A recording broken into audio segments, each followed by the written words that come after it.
Hello, welcome to USAWatchdog.com. I'm Greg Hunter. With us once again, Rick Ackerman of rickackerman.com. Of course, Rick Ackerman is a professional trader. He is a writer, and he is an analyst. You can't trade unless you can give some analysis in trades. Rick Ackerman, thank you for joining us today on USAWatchdog.com.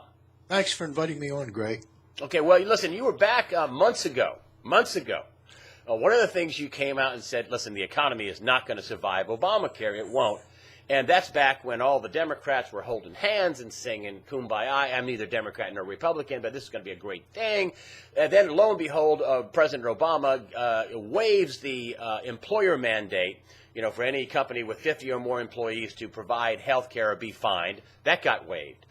Then just recently, last week, and I thought of you when this happened, he waived, basically gave Congress and all the staff in Congress an exemption. The people that voted for it, they don't want it.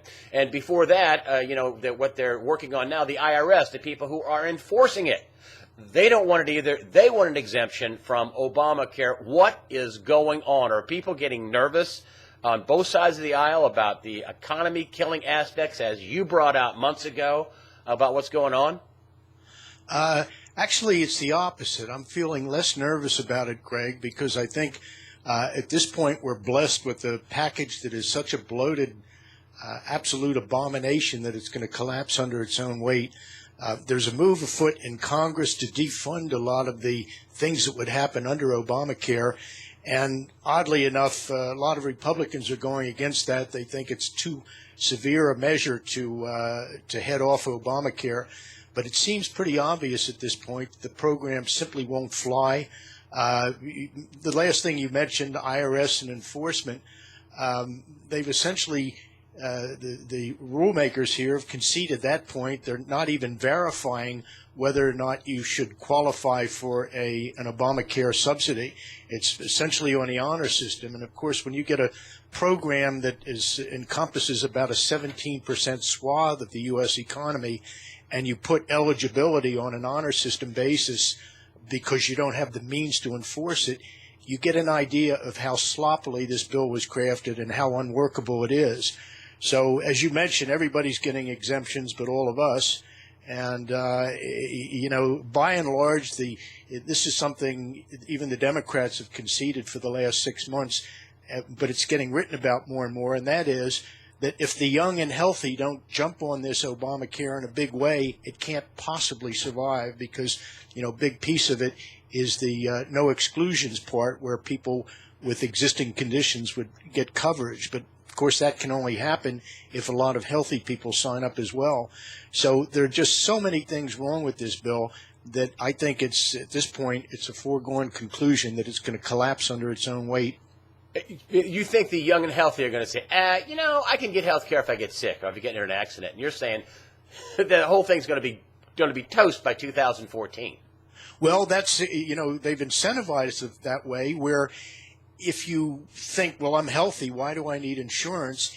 And you develop some condition, you would be able to sign up for it. So in that way, there's no real incentive for someone to get out there, for a young worker, 21, 22 years old to cough up $5,000 for a health plan. The temptation is to say, not temptation, it's just economically logical to say, well, if I get sick, I'll get it because that's possible the way this plan is written. Now I don't know if you've heard about this, but there are Democrats in Congress that are worried about the death panel clause in the bill. And during the election, Sarah Palin and others came out and said, there are death panels. Well, lo and behold, there are death panels. Because as one of my friends who works in the insurance industry says, for most people, they spend 65% of their entire health care in the last 6 months of life. And now there are Democrats, more than a dozen Democrats are, we got to take this out of the bill. There is a death panel. They are going to ration health care. Is that something that is going to be, if they do have a new bill, are they going to still be rationing health care in this way? Well, most surely, but I think rationing was coming. It was coming anyway without Obamacare. You see a move sort of off the grid by a lot of doctors toward what they call concierge care, where you pay extra to be able to get in to see a doctor quickly, and that already is a form of triaging within the medical care field. A lot of insurers haven't even signed on to this bill, so the exchanges are going to offer a somewhat impoverished list of insurers that you can go to. There are just so many things wrong with this, and of course it would be a comic spectacle if it weren't for the fact that we're talking about something that encompasses about 16-17% of the U.S. economy. So it's a real big deal when something this big fails. And of course, if you buy insurance as a self-employed person, that premiums have gone through the roof. Yes. The largest premium increases, according to the insurers, are coming this January. So Obamacare hasn't even started, and everybody's seeing their insurance premiums go up. You ain't seen nothing yet compared to what will happen in January. So in this case, when you say it implodes, I mean, we still have the law in the books. I mean, they're just going to have a law that they cannot enforce. There won't be any exchanges. There won't be any real functionality of the Obamacare, is what you're saying when you say it implodes, or it's going to implode and then they're just going to wipe the law off the books. What say you? Well, you can see they're sort of hacking out pieces of it, big pieces. The employer mandate for one, and the verification for people who want eligibility for the subsidies. These are giant chunks of the bill. And, they're creating so many exemptions, and they're saying, well, we're not going to do this till 2014 or 15. So everything's been sort of put on hold. And this is such a travesty. It's such a mess from a legislative standpoint. And remember now, Nancy Pelosi said right off the bat, she said, look, we're going to have to pass this thing before we can really see what's in it. Well, we see what's in it. And Pelosi looks like she looks like a complete idiot. Those words are going to come back to haunt her. They already have, actually.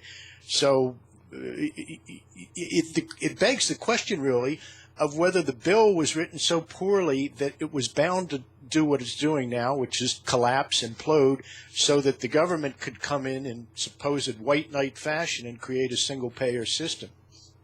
You think that is designed so poorly to fail on purpose?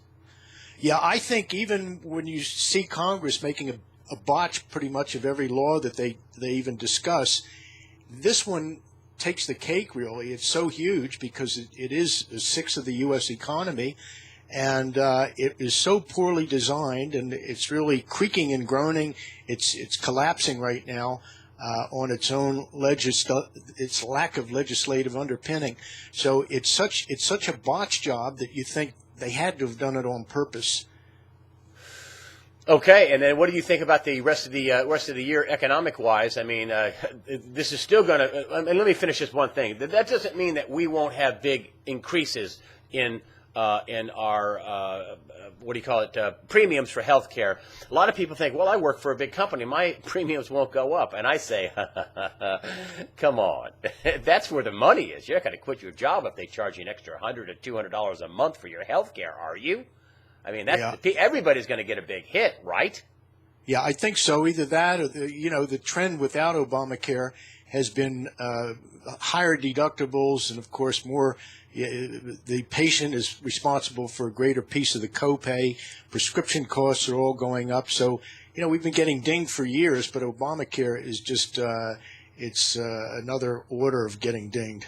I hear some rumors about the market coming under stress, that if you take a look at trading cycles and you take a look at Elliott wave theory, that it looks like the market's getting really top-heavy, and sometime maybe in October, a dreadful month for the stock market, you could see some real big hits. I'm seeing warnings on the Internet about getting out of real estate, getting out of the stock market.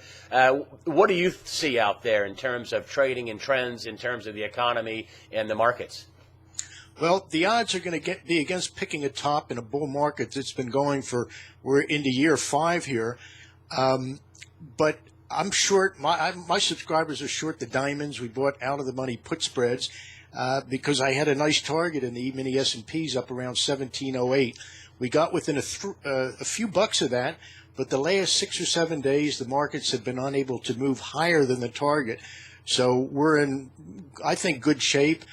It amazes me that stocks were able to kind of tread water over the period of Q2 earnings, because not only were the earnings lousy, but most of these companies said, look, don't look for much better in the third quarter. So we've had a real hit on earnings.